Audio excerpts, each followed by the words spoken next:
हरिः ॐ पूर्वोत्तरे प्रज्वलिकानिधाने सदा वसन्तं गिरिजासमेतं सुरासुराराधितपादपद्मं श्रीवैद्यनाथं तमहं नमामि। श्री हरिशरणम। भगवान श्री देवाधिदेव महादेव की महती करुणा कृपा से हम सब लोग 12 ज्योतिर्लिंगों के माध्यम से भगवान महादेव के प्रति अपनी श्रद्धा व्यक्त कर रहे हैं। 12 ज्योतिर्लिंगों में उनका पौराणिक इतिहास, भौगोलिक स्थिति, सांस्कृतिक विवरण, पर्वोत्सव, यातायात के साधन एवं ठहरने के स्थान, लिंग रहस्य इत्यादि का वर्णन बड़े विशद ढंग से वर्णन कर रहे हैं। और आप लोग बड़े भाग्यशाली हैं जो अब तक 8 ज्योतिर्लिंगों का वर्णन श्रवण कर चुके हैं। आज 9वें ज्योतिर्लिंग श्री वैद्यनाथ ज्योतिर्लिंग का आप वर्णन श्रवण करेंगे, कथा श्रवण करेंगे, महिमा श्रवण करेंगे। ये अद्भुत कथा है। देवघर जिला दुकमा झारखंड में यह स्थित है। प्रागट्य की कथा तथा महिमा, दर्शनीय स्थान, वासुकीनाथ, आसपास के तीर्थ, महादेव, सिमरिया और विशेष पर्वोत्सव, यातायात के साधन, ठहरने के स्थान इत्यादि की हम चर्चा करेंगे। तो देखिए, इसमें श्री वैद्यनाथ का वर्तमान मंदिर एवं ज्योतिर्लिंग, श्री वैद्यनाथ ज्योतिर्लिंग प्रागट्य कथा प्रसंग, राक्षसराज रावण द्वारा वैद्यनाथ शिवलिंग की पूजा, ये सब इस कथा का विषय रहेगा, आज का विषय रहेगा। और जो 8 ज्योतिर्लिंग अभी तक आप उनकी कथा श्रवण कर चुके हैं, उनको पुनः अगर जो नया इस वक्तव्य में, इस वीडियो में आवे, तो निश्चित रूप से उन्हें पूर्व के 8 ज्योतिर्लिंगों का भी श्रवण करना चाहिए। और जैसा आज आनंद आने वाला है, वैसा ही आनंद और अद्भुत अद्भुत कथाएं पूर्व के 8 ज्योतिर्लिंगों में हो चुकी हैं। स्मरण के लिए मैं आपको बताऊं, सौराष्ट्रे सोमनाथम च, सौराष्ट्र में जो सोमनाथ भगवान ज्योतिर्लिंग के रूप में विद्यमान हैं, उसकी कथा का प्रथम वक्तव्य है। फिर उसके बाद श्रीशैले मल्लिकार्जुनम, फिर श्रीशैल में मल्लिकार्जुन भगवान ज्योतिर्लिंग के रूप में विराजमान हैं, तो उनका वहाँ वर्णन किया गया है। उज्जैन्याम महाकालम, उसके बाद उज्जैनी के महाकालेश्वर भगवान का वर्णन किया गया है। ओंकारे परमेश्वरम, फिर ओंकार परमेश्वर, अमलेश्वर, अमलेश्वर, तो इन सब का एक एक ज्योतिर्लिंग के रूप में कथा विस्तृत है।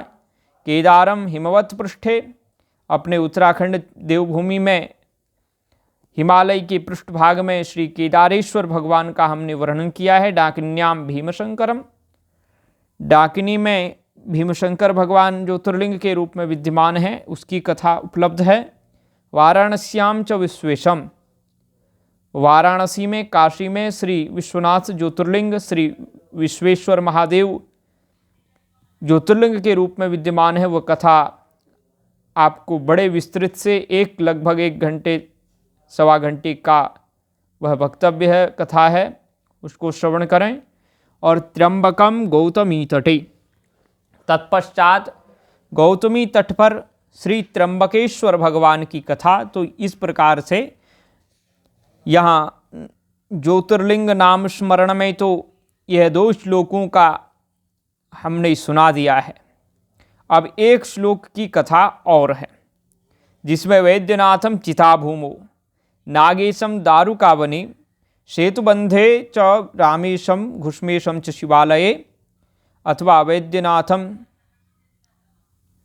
इसका थोड़ा पाठ भेद भी आता है। त्र्यंबकम गौतमीटते हिमालय तु केदारम घुष्मेशम शिवालय, इस प्रकार का भी पाठ है। तो पाठांतर में थोड़ा सा भेद है इसमें, लेकिन अब शिव पुराण के अनुसार 9वें नंबर में वैद्यनाथ आते हैं, इसलिए वैद्यनाथम चिता भूमौ। उसके बाद घुष्मेश और नागेशम दारुकापने, सेतुबंध में रामेश्वरम, घुष्मेशम च शिवालय। तो ऐसे करके ये शिव पुराण का ही मैं आपको कोटि रुद्र संहिता में जो वर्णन है वो सुना रहा हूं। तो आज का विषय है वैद्यनाथ भगवान। श्रीमद् आद्य गुरु शंकराचार्य भगवान वैद्यनाथ की ज्योतिर्लिंग की स्तुति करते हुए लिखते हैं, पूर्वोत्तरे प्रज्वलिका निधाने सदा वसंतम गिरिजा समेतम सुरासुराराधित पाद पद्मम श्रीवैद्यनाथम तमहम नमामि। जो पूर्वोत्तर दिशा में चिताभूमि वैद्यनाथ धाम के भीतर सदा ही गिरिजा के साथ वास करते हैं, देवता और असुर जिनके चरण कमलों की आराधना करते हैं, उन श्री वैद्यनाथ को मैं प्रणाम करता हूँ। ज्योतिर्लिंगों की गणना में श्री वैद्यनाथ ज्योतिर्लिंग का 9वां स्थान बताया गया है। भगवान श्री वैद्यनाथ ज्योतिर्लिंग का मंदिर जिस स्थान पर अवस्थित है उसे श्री वैद्यनाथ धाम कहा जाता है। यह स्थान झारखंड प्रांत पूर्व में बिहार प्रांत के अंतर्गत परगना संथाल के दुकमा नामक जनपद में पड़ता है। यह जसीडीह रेलवे स्टेशन से लगभग 5 किलोमीटर की दूरी पर स्थित है। सड़क मार्ग से भी यहाँ पहुँचने की अच्छी व्यवस्था है। तो यहाँ पर एक बात हमको ध्यान में रखनी है, क्योंकि परल्याम वैद्यनाथम च, जो पाठांतर का भेद है वही हम आपको बता रहे थे, वो यही है, परल्याम वैद्यनाथं च। ये जो बताया कि परली में जो वैद्यनाथ हैं उसके बारे में। तो परल्याम वैद्यनाथम च, इस वचन के अनुसार कुछ लोग श्री वैद्यनाथ ज्योतिर्लिंग को महाराष्ट्र प्रांत के बीड़ जनपद के अंतर्गत परली ग्राम में बताते हैं। परली रेलवे स्टेशन से थोड़ी ही दूरी पर परली ग्राम है, जिसके पास ही श्री वैद्यनाथ ज्योतिर्लिंग अवस्थित है। यह मंदिर अत्यंत पुराना है। इस मंदिर का जीर्णोद्धार रानी अहिल्याबाई ने कराया था। यह मंदिर एक पहाड़ी के ऊपर निर्मित है। पहाड़ी से नीचे एक छोटी नदी भी बहती है तथा एक छोटा सा और शिवकुंड भी है।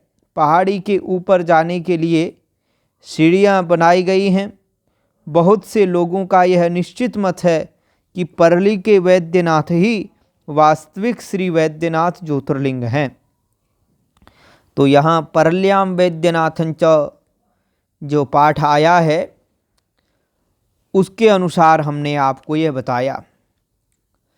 श्री शिव महापुराण के अनुसार झारखंड प्रांत के जसीडीह रेलवे स्टेशन के समीप स्थित श्री वैद्यनाथ शिवलिंग ही वास्तविक ज्योतिर्लिंग हैं।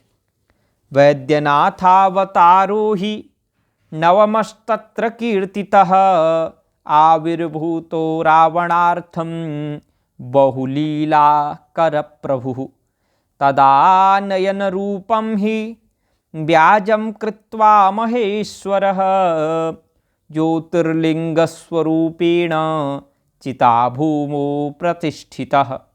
वैद्यनाथेश्वरो नाम्ना प्रसिद्धो भूजगत्रये दर्शनात् पूजनात् भक्त्या भुक्ति मुक्ति प्रदर्शही। श्री शिव पुराण में जो 12 ज्योतिर्लिंग की गणना के क्रम में श्री वैद्यनाथ को 9वां ज्योतिर्लिंग बताया गया है। स्थान का संकेत करते हुए लिखा गया है कि चिता भूमो प्रतिष्ठितः। इसके अतिरिक्त अन्य स्थानों पर भी वैद्यनाथम चिता भूमो ऐसा लिखा गया है। चिता भूमो शब्द का विश्लेषण करने पर परली के श्री वैद्यनाथ ज्योतिर्लिंग 12 ज्योतिर्लिंगों में नहीं आते हैं। वास्तव में संथान परगना जनपद के जसीडीह रेलवे स्टेशन के समीप देवघर पर स्थित स्थान को चिताभूमि कहा गया है। जिस समय भगवान शंकर सती के शव को अपने कंधे पर रखकर इधर उधर उन्मत्त की भांति घूम रहे थे, उसी समय इस स्थान पर सती का हृत्पिंड अर्थात हृदय भाग गलकर गिर पड़ा था। यहीं पर भगवान शंकर ने सती के उस हृत्पिंड का दाह संस्कार किया था, जिसके कारण इसका नाम चिताभूमि पड़ गया। शिव पुराण में वर्णित एक अन्य श्लोक से भी चिताभूमि का ही संकेत मिलता है। प्रत्यक्षं तम तदा दृष्ट्वा प्रतिष्ठाप्य च ते शूराः वैद्यनाथेति संप्रोच्य नत्वा स्तुत्वा नुत्वा दिवम ययुः। अर्थात देवताओं ने भगवान का प्रत्यक्ष दर्शन किया और उसके बाद उनके लिंग की प्रतिष्ठा की। देवगण उस लिंग को वैद्यनाथ नाम देकर उसे नमस्कार करते हुए स्वर्गलोक को चले गए। प्रागट्य की कथा तथा महिमा। राक्षस राज रावण, जो बड़ा अभिमानी और अपने अहंकार को प्रकट करने वाला था, उत्तम पर्वत कैलाश पर भक्ति भाव से भगवान शिव की आराधना कर रहा था। कुछ काल तक आराधना करने पर जब महादेव जी प्रसन्न नहीं हुए, तब वह शिव जी की प्रसन्नता के लिए दूसरा तप करने लगा। पुलस्त्य कुलनंदन रावण ने सिद्धि के स्थानभूत हिमालय पर्वत से दक्षिण वृक्षों से भरे हुए वन में पृथ्वी पर एक बहुत बड़ा गड्ढा खोदकर उसमें अग्नि की स्थापना की और उसके पास ही भगवान शिव को स्थापित करके हवन आरंभ किया। ग्रीष्म ऋतु में वह 5 अग्नियों के बीच में बैठता और वर्षा ऋतु में खुले मैदान में चबूतरे पर सोता और शीतकाल में जल के भीतर खड़ा रहता। इस तरह 3 प्रकार से उसकी तपस्या चलती थी। इस रीति से रावण ने बहुत तप किया, तो भी दुरात्माओं के लिए जिनको रिझाना कठिन है, वे परमात्मा महेश्वर उस पर प्रसन्न नहीं हुए। तब दैत्यराज रावण ने अपना मस्तक काटकर शंकर जी का पूजन आरंभ किया। विधि पूर्वक शिव जी की पूजा करके वह अपना एक एक सिर काटता और भगवान को समर्पित कर देता था। इस तरह उसने क्रमशः अपने 100 सिर काट डाले। जब एक ही सिर बाकी रह गया, तब भक्तवत्सल भगवान शंकर संतुष्ट एवं प्रसन्न हो वहीं उसके सामने प्रकट हो गए। भगवान शिव ने उसके सभी मस्तकों को पूर्ववत निरोग करके उसे उसकी इच्छा के अनुसार अनुपम उत्तम बल प्रदान किया। भगवान शिव का कृपा प्रसाद पाकर राक्षस राज रावण ने नतमस्तक हो हाथ जोड़कर उनसे कहा, देवेश्वर प्रसन्न होइए, मैं आपको लंका में ले चलता हूँ। आप मेरे इस मनोरथ को सफल कीजिए, मैं आपकी शरण में आया हूँ। रावण ने कहा। रावण के ऐसा कहने पर भगवान शंकर बड़े संकट में पड़ गए और अनमने होकर बोले, राक्षस राज, मेरी सारगर्भित बात सुनो। तुम मेरे इस उत्तम लिंग को भक्ति भाव से अपने घर को ले जाओ, परंतु जब तुम इसे कहीं भूमि पर रख दोगे तब यह वहीं सुस्थिर हो जाएगा, इस पर संदेह नहीं है। अब तुम्हारी जैसी इच्छा हो वैसा करो। शिवपुराण का वचन है, प्रसन्नो भव देवेश लंकां च त्वां नयाम्यहं सफलं कुरु मे कामं त्वामहं शरणं गतः इत्युक्तश्च तदा तेन शम्भुर्वै रावणेन सह प्रत्युवाच विचेतस्कः संकटं परमं गतः श्रूयतां राक्षसश्रेष्ठ वचो मे सारवत्तया वचो मे सारवत्तया नीयतां स्वगृहे मे हि सद्भक्त्या लिङ्गमुत्तमं भूमौ लिङ्गं यदा त्वं च स्थापयिष्यति यत्र वै स्थास्यात्यत्र न सन्देहो स्थास्यत्यत्र न संदेहो यथेच्छसि तथा कुरु। भगवान शंकर के ऐसा कहने पर राक्षस राज रावण बहुत अच्छा कहकर वह शिवलिंग अपने साथ लेकर घर की ओर चला, परंतु मार्ग में भगवान शिव की माया से उसे मूत्रोत्सर्ग की इच्छा हुई। पुलस्त्य नंदन रावण सामर्थ्यशाली होने पर भी मूत्र के वेग को रोक न सका। इसी समय वहां आसपास एक ग्वाले को देखकर उसने प्रार्थना पूर्वक वह शिवलिंग उसके हाथ में थमा दिया। कहीं यह भी वर्णन मिलता है कि वृद्ध ब्राह्मण का वेश बनाए भगवान विष्णु वहां पहले से खड़े थे।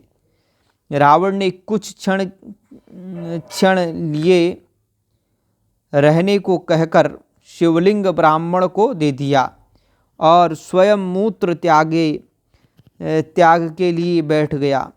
एक मुहूर्त बीतते बीतते वह ग्वाला उस शिवलिंग के भार से अत्यंत पीड़ित हो व्याकुल हो गया। तब उसने उसे पृथ्वी पर रख दिया।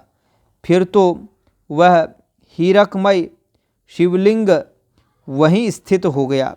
मूत्रोत्सर्जन से वापस आकर रावण ने काफ़ी जोर लगाकर उस शिवलिंग को उखाड़ना चाहा, किंतु वह असफल रहा।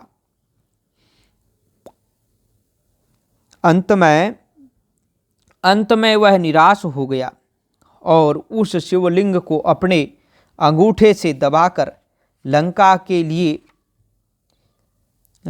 के लिए खाली हाथ ही चल दिया। तो वह शिवलिंग जब लोगों के हित के लिए वहीं स्थित हो गया, तब रावण निराश होकर अपनी राजधानी की ओर चल दिया।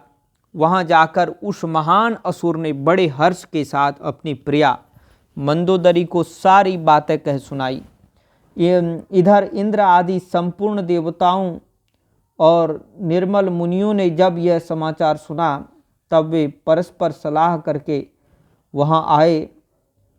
उन सब का मन भगवान शिव में लगा हुआ था। उन सब देवताओं ने उस समय वहां बड़ी प्रसन्नता के साथ शिव का विशेष पूजन किया और वहां भगवान शंकर का प्रत्यक्ष दर्शन करके देवताओं ने उस शिवलिंग की विधिवत स्थापना की और उसका वैद्यनाथ नाम रखकर उसकी वंदना और स्तवन करके वे स्वर्गलोक को चले गए।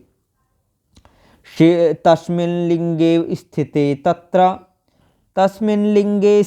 तत्र सर्वलोकहिताय वै रावणः स्वगृहं गत्वा वरं प्राप्य महोत्तरम्। रावणः स्वगृहं गत्वा वरं प्राप्य महोत्तमम्। प्रियायै सर्वमाचस्यो सुखे नातिमहासुरः। तच्छ्रुत्वा सकला देवाः सक्राद्या मुनयस्तथा परस्परं समामन्त्र्य शिवाशक्तधियो मलाः तस्मिन् काले सुरा सर्वे हरि ब्रह्मादयो मुने आजग्मुस्तत्र सुप्रीत्या पूजां चक्रुर्विशेषतः प्रत्यक्षं तं तदा दृष्ट्वा प्रतिष्ठाप्य च ते सुराः वैद्यनाथेति सम्प्रोच्य नत्वा नुत्वा दिवं ययुः। तो रावण की तपस्या के फलस्वरूप श्री वैद्यनाथ ज्योतिर्लिंग का प्रादुर्भाव हुआ, जिसे देवताओं ने स्वयं प्रतिष्ठित कर पूजन किया। वह ज्योतिर्लिंग रावण के द्वारा दबाए जाने के कारण भूमि में दबा है तथा उसके ऊपरी सिरे में कुछ गड्ढा सा बन गया है। फिर भी इस शिवलिंग की ऊंचाई लगभग 8 अंगुल है। फिर भी कह रहे हैं इस शिवलिंग की ऊंचाई लगभग 8 अंगुल है, तो फिर भी ये बहुत बड़ा है। घटा तो नहीं है लेकिन 8 अंगुल है, तो शिवलिंग तो ये बड़ा ही है, छोटा नहीं है। थोड़ा सा इसको ऐसा लग रहा है कि ये गड्ढा में सा बन गया है ऊपर उसके, और ये अपने बड़े आकार में बहुत सुंदर है। 8 अंगुल ऊंचा है इसकी ऊंचाई है। जो मनुष्य श्रद्धा भक्ति पूर्वक भगवान श्री वैद्यनाथ का अभिषेक करता है, उसका शारीरिक और मानसिक रोग अति शीघ्र नष्ट हो जाता है। यही कारण है कि श्री वैद्यनाथ धाम में रोगियों और दर्शनार्थियों की विशेष भीड़ दिखाई पड़ती है। इस वैद्यनाथ धाम में मंदिर से थोड़ी ही दूरी पर एक विशाल सरोवर है, जिस पर पक्के घाट बने हुए हैं। भक्तगण इस सरोवर में स्नान करते हैं। यहाँ तीर्थ पुरोहितों पंडों के हजारों घर हैं, जिनकी आजीविका मंदिर से ही चलती है। परंपरा के अनुसार पंडा लोग यहाँ कुआं से जल भरकर ज्योतिर्लिंग को स्नान कराते हैं।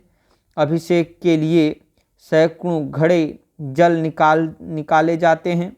उनकी पूजा काफ़ी लंबी चलती है।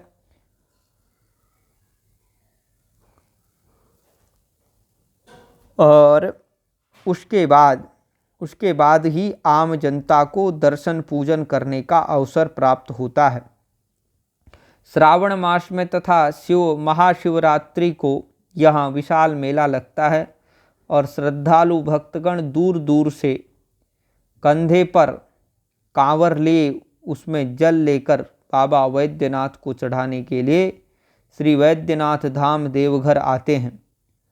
श्रद्धालु भक्तगण प्रायः सुल्तानगंज से कांवर में गंगाजल भरकर 105 किलोमीटर पैदल चलकर श्री वैद्यनाथ धाम पहुँचते हैं।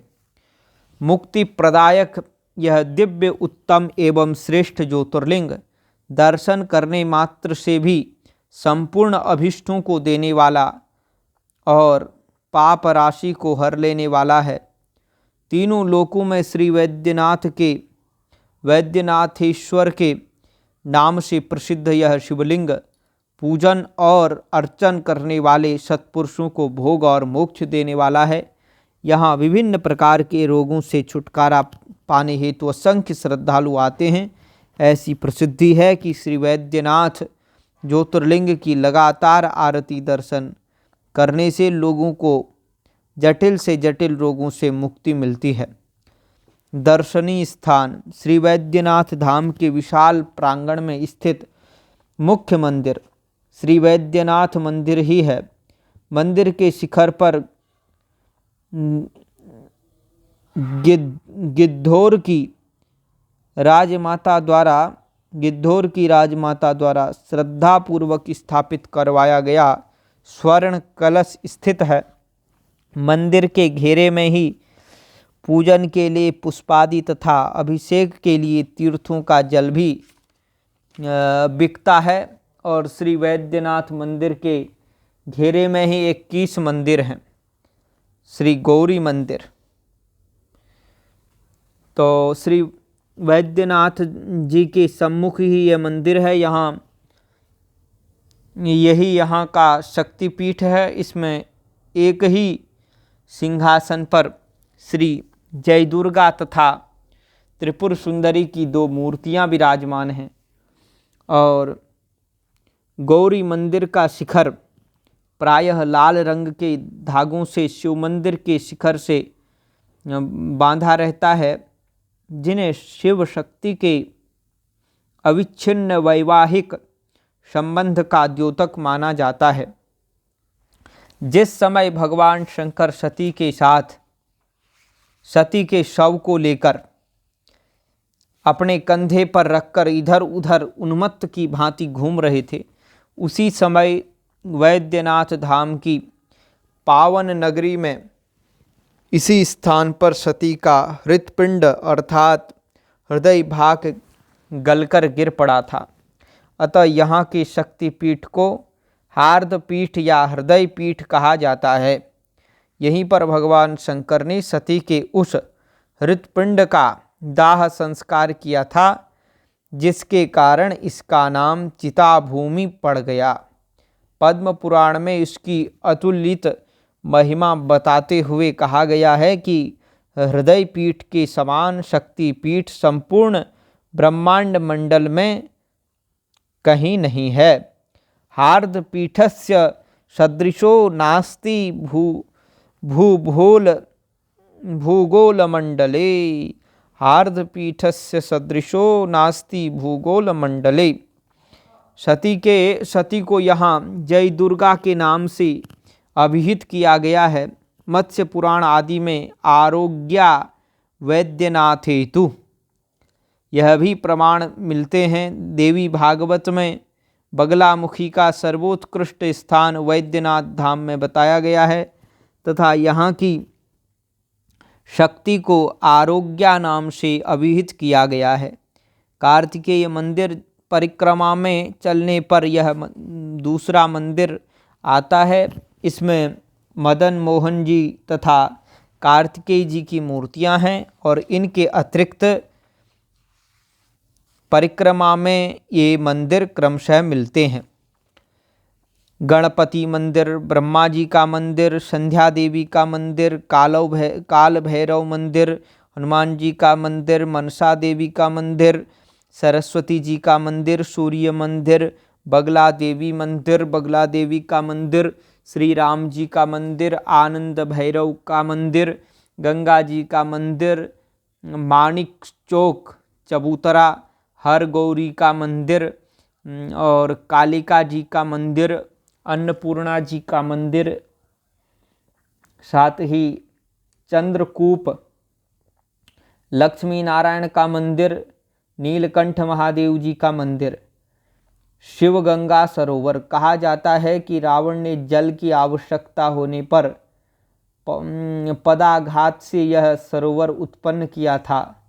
मंदिर के पास ही यह सरोवर है। यात्री इसमें स्नान करके तब दर्शन करते हैं और तब दर्शन करने जाते हैं। तपोवन वैद्यनाथ देवघर से लगभग 7 किलोमीटर पूर्व एक पर्वत पर एक सुंदर पर्वत पर यह स्थान है। यहाँ शिखर पर एक शिव मंदिर है और शूलकुंड नामक एक कुंड है।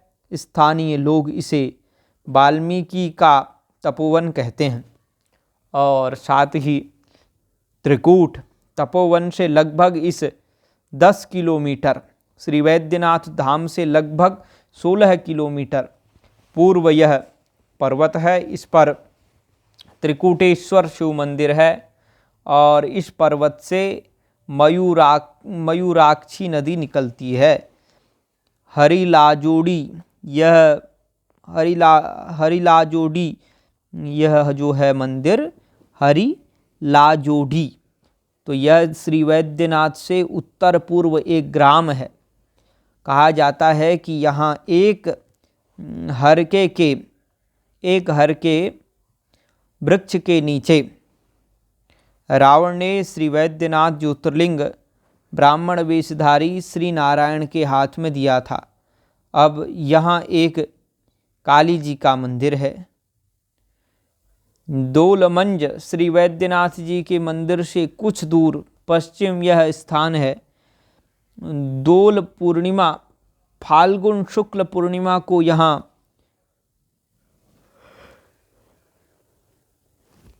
श्री राधा कृष्ण का झूला महोत्सव बड़े धूमधाम से मनाया जाता है। बैजू मंदिर दोलमंज से पश्चिम बैजू भील की समाधि है। बैजू भील ही श्री वैद्यनाथ जी का प्रथम पूजक था। कहा जाता है कि रावण के जाने के बाद बैजू नामक भील ने इस मूर्ति को देखा और उसने प्रथम पूजन किया। बैजू जीवन भर इस मूर्ति का अनन्य सेवक रहा। कहते हैं इसी कारण इस ज्योतिर्लिंग को बैजनाथ कहा जाता है। तो नंदन पर्वत श्री वैद्यनाथ धाम के उत्तर पश्चिम कोण पर यह पर्वत है। इसके ऊपर छिन्नमस्ता देवी का मंदिर है। पर्वत के नीचे काली मंदिर है। वासुकीनाथ तो वासुकीनाथ अपने शिव मंदिर के लिए जाना जाता है। श्री वैद्यनाथ मंदिर की यात्रा तब तक अधूरी मानी जाती है जब तक वासुकीनाथ के दर्शन नहीं किए जाते। यह मंदिर देवघर से लगभग 42 किलोमीटर दूर जरमुंडी गांव के पास स्थित है। यहाँ पर स्थानीय कला के विभिन्न रूपों को देखा जा सकता है। इसके इतिहास का संबंध नोनीहाट के घाटवार से जोड़ा जाता है। वासुकीनाथ मंदिर परिसर में कई अन्य छोटे छोटे मंदिर भी हैं। यहाँ पर श्री वासुकीनाथ के मुख्य मंदिर के अतिरिक्त आसपास पार्वती, काली, अन्नपूर्णा, राधा कृष्णा, तारा, त्रिपुर सुंदरी, भैरवी, धूमावती, मातंगी, कार्तिकेय, गणेश, सूर्य, छिन्नमस्ता, बगला, त्रिपुरा भैरवी, कमला, बटुक भैरव, काल भैरव, हनुमान तथा सुदर्शन चक्र के श्री विग्रह हैं। मंदिर के घेरे में चंद्रकूप सरोवर है। उसी का जल शंकर जी पर चढ़ाया जाता है। मंदिर के उत्तर शिवगंगा सरोवर है और सरोवर के पास हनुमान जी का मंदिर है। उससे कुछ पूर्व शमशान घाट के पास तारा देवी का पीठ है। यात्रियों के ठहरने के लिए यहाँ कई धर्मशालाएं हैं। श्रावण, भाद्र, माघ तथा वैशाख में विशेष मेला होता है। आसपास के तीर्थ दुख हरणनाथ वासुकीनाथ से लगभग 3 किलोमीटर दक्षिण पहाड़ी पर यह मंदिर है। यहाँ पहले एक योगी रहते थे। मंदिर में दुख हरणनाथ नामक शिवलिंग हैं। यहाँ चारों ओर पहाड़ियाँ हैं। नीमानाथ वासुकीनाथ से 8 किलोमीटर वायव्य कोण में मयूराक्षी नदी के तट पर नीमानाथ शिव मंदिर है। नीमा नामक प्राचीन शिव भक्ता के ये आराध्य हैं।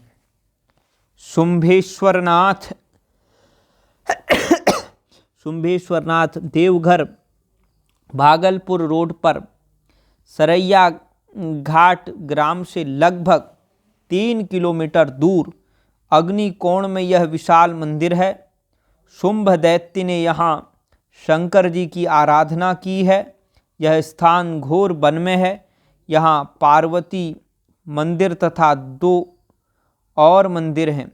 शिवगंगा नामक पुष्करणी भी है और महादेव सिमरिया। यह स्थान श्री वैद्यनाथ धाम से लगभग 100 किलोमीटर दूर है। पूर्व रेलवे की क्यूल गया लाइन पर क्यूल से 32 किलोमीटर दूर शेखपुरा स्टेशन है। इस स्टेशन से महादेव सिमरिया लगभग 5 किलोमीटर है। स्टेशन से पक्की सड़क जाती है, मोटर बस चलती है और लक्कीसराय से गया को बस सर्विस महादेव सिमरिया होकर ही जाती है। इस स्थान पर धनेश्वरनाथ महादेव का विशाल मंदिर है। कहा जाता है कि एक कुम्हार को मिट्टी खोदते समय यह लिंग मूर्ति प्राप्त हुई। उसी कुम्हार के वंशज यहाँ पुजारी होते हैं। मंदिर के चारों ओर शिवगंगा सरोवर है। मंदिर के सामने नंदी की मूर्ति है। मुख्य मंदिर के अतिरिक्त श्री पार्वतीनाथ जी, श्री लक्ष्मी नारायण जी, श्री अष्टभुजा देवी, श्री गणेश जी तथा संध्या देवी के मंदिर और श्री हनुमान जी का चबूतरा वहाँ है। मंदिर के पास चंद्रकूप है। उसी का जल श्री धनेश्वर नाथ जी को चढ़ाया जाता है। यहाँ यात्रियों के लिए एक बड़ी धर्मशाला है। धनेश्वर जी की इस प्रदेश में बड़ी मान्यता है। लोग इन्हें द्वितीय वैद्यनाथ कहते हैं। यहाँ शिवरात्रि, वसंत पंचमी और माघी पूर्णिमा तथा भाद्र पूर्णिमा को मेला लगता है। घृणेश्वरनाथ महादेव सिमरिया से दक्षिण पूर्व 16 किलोमीटर पर गृध्रकूट पर्वत है। उसके नीचे घृणेश्वरनाथ महादेव का मंदिर है। यह मंदिर किवुल नदी के तट पर है। यहाँ यात्रियों के ठहरने के लिए धर्मशाला है। कहा जाता है कि इसी पर्वत पर जटायु का स्थान था। अब भी पर्वत शिखर पर सहस्रों गीध रहते हैं। गृध्रकूट से लगभग 3 किलोमीटर पश्चिम में पंचमूर स्थान है। यहाँ एक विशाल कुंड है जिससे 5 धाराएं निकलती हैं। कुछ लोग इसी स्थान को पंचवटी बतलाते हैं। चंद्रघंटा महादेव सिमरिया से लगभग 3 किलोमीटर पश्चिम सड़क के पास नेतला भगवती का मंदिर है। शिक्षित वर्ग इन्हें चंद्रघंटा देवी कहता है। श्रृंगी ऋषि, यह स्थान महादेव सिमरिया से 24 किलोमीटर उत्तर है। पूर्वी रेलवे की जसी डीह क्यूलर लाइन के बीच में मननपुर स्टेशन से यह स्थान 8 किलोमीटर है। पगडंडी का मार्ग है। यहाँ पर्वत से एक प्रपात 5 धाराओं में एक कुंड में गिरता है। यात्री इसी प्रपात में स्नान करके यहाँ एक छोटा मंदिर है। कुछ लोग कहते हैं कि श्री राम जी का चूड़ाकरण संस्कार यहीं हुआ था। ऋष्य श्रृंग का आश्रम यहीं था। तो ज्वालपा देवी श्रृंगी ऋषि के स्थान से लगभग 5 किलोमीटर दूर ज्वालपा देवी का मंदिर है। प्रत्येक मंगलवार को यहाँ स्थानीय लोग एकत्र होते हैं। विशेष पर्वोत्सव, श्री वैद्यनाथ धाम में महाशिवरात्रि एवं पंचशूल की पूजा विशेष रूप से प्रचलित है। विश्व के सभी शिव मंदिरों के शीर्ष पर त्रिशूल लगा दिखता है, किंतु श्री वैद्यनाथ धाम परिसर में स्थित शिव, पार्वती, लक्ष्मी नारायण एवं अन्य सभी मंदिरों के शीर्ष पर पंचशूल लगे हैं। कहा जाता है कि लंकाधिपति रावण पंचशूल से ही अपने राज्य लंका की सुरक्षा करता था। वह प्रतिवर्ष महाशिवरात्रि से 2 दिन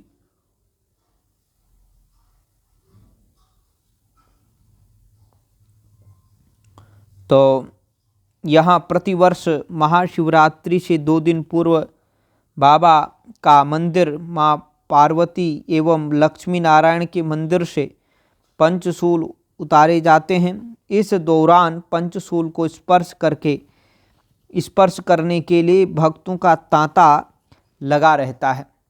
श्री वैद्यनाथ धाम परिसर में स्थित अन्य मंदिरों के शीर्ष पर स्थित पंचशूल को भी महाशिवरात्रि के कुछ दिनों पूर्व ही उतार लिया जाता है और सभी पंचशूलों को नीचे उतारकर महाशिवरात्रि से एक दिन पूर्व विशेष रूप से उनकी पूजा की जाती है।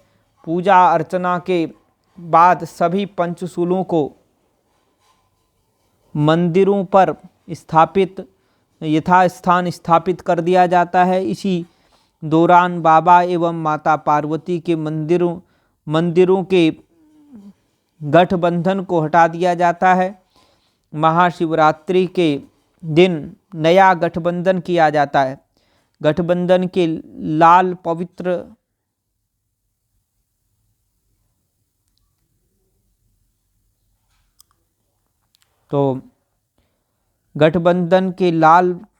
कपड़े को प्राप्त करने के लिए भी भक्तों की भीड़ उमड़ पड़ती है। महाशिवरात्रि के दौरान बहुत सी श्रद्धालु इसमें सुल्तानगंज से कांवर में गंगाजल भरकर 105 किलोमीटर पैदल चलकर और बोल बम का जय घोष करते हुए श्री वैद्यनाथ धाम पहुँचते हैं। यही नहीं, श्री वैद्यनाथ धाम तो महाशिवरात्रि के दौरान बहुत से श्रद्धालु सुल्तानगंज से कांवर में जल भरकर 105 किलोमीटर पैदल चलकर बोल बम का जय घोष करते हुए श्री वैद्यनाथ धाम पहुँचते हैं। यही नहीं, श्री वैद्यनाथ धाम में बाबा जी के मंदिर का श्री महाशिवरात्रि के पावन पर्वत पर वायुयान से पुष्प वर्षा भी होती है। यातायात के साधन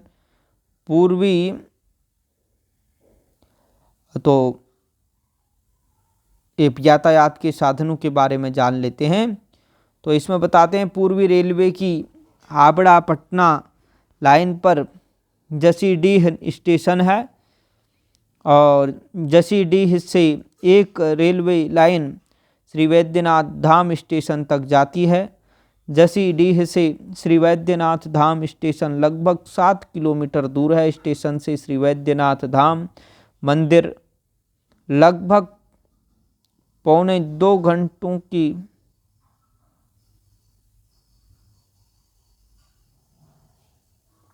तो ये ठहरने के स्थान हैं। यातायात के भी साधन हैं। श्री वैद्यनाथ धाम स्टेशन तक जाती है रेलवे और जसीडीह से श्री वैद्यनाथ धाम स्टेशन लगभग 7 किलोमीटर दूर है और स्टेशन से श्री वैद्यनाथ मंदिर लगभग 1.25 किलोमीटर की दूरी पर है। मंदिर तक पक्की सड़क है, सवारियां मिलती हैं। ठहरने के स्थान श्री वैद्यनाथ धाम में बहुत से लोग पंडों के घरों में ठहरते। यात्रियों के ठहरने के लिए बहुत सी धर्मशालाएं भी हैं। धर्मशालाओं में प्रमुख रूप से हजारीमल की और दूधवे वाले की धर्मशाला स्टेशन के पास, हरिकृष्णदास भट्टर की और शिवगंगा पर मुखाराम लक्ष्मी नारायण की मंदिर के पास रामचंद्र गोयनका की बड़ी बाजार, ताराचंद्र रामनाथ पुणे वाले की ज्ञान गुदड़ी और शंकर धर्मशाला चौक में है। इस प्रकार से यह ठहरने का स्थान भी अद्भुत है। तो हमने आनंद लिया, श्रवण किया आज श्री भगवान वैद्यनाथ जी का पवित्र चरित्र, पवित्र कथा। तो एक बार उनके चरणों में प्रणाम करने के लिए स्तोत्र का गान करें। पूर्वोत्तरे प्रज्वलिका निधाने सदा वसंतम गिरिजा समेतम सुरासुराराधित पाद पद्मम श्रीवैद्यनाथम तमहम नमामि। तो हरिशरणम, जय जय शंकर, हर हर शंकर। आगे श्री नागेश्वरम ज्योतिर्लिंग की कथा है, उसको हम बाद में सुनाएंगे। जय श्री राधे, हर हर महादेव, जय माँ गंगे। वीडियो अच्छा लगे कमेंट करें और वीडियो को लाइक करें, लोगों को शेयर करें, चैनल को सब्सक्राइब करें। हर हर महादेव।